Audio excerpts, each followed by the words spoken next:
Ja. Hej, og velkommen til mit talkshow. Jeg vil gerne snakke om sabotagen i Toronto tilbage i 1940. Hvad er det så Toronto? Det var tyskerne kaldte Toronto. Det kaldes det ikke længere. Men dengang der fremstillede tyskerne i den her fabrik, der fremstillede de noget, der de fremstillede radiokomponenter, og de fremstillede en V2-missil, som var vital for krigen tilbage i 2. verdenskrig. Det var vital for tyskerne. Og tyskerne, det var vital for tyskerne, og de ville gerne angribe englænderne med den, nede i London.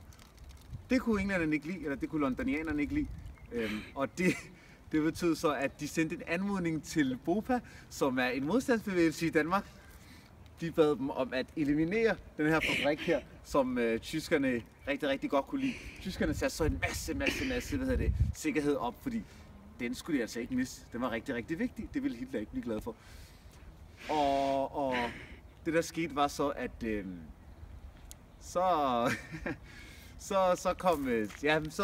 BOPA tog imod anmodningen her og valgte at eliminere. De lavede en genial plan for, hvordan de skulle eliminere den her fabrik her. Og der gik ikke lang tid, så havde Tota smuglet 300 kilo brændstof ind, læsset ind med lastbilerne, og de sprang stedet, de stumper og stykker.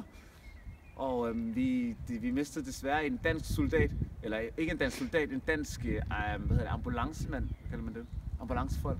Ja, en dansk læge, som døde af et vådskud. Og det var ikke så godt. Det kan vi ikke blære os med. Men det er det om Tota. Yes, tak.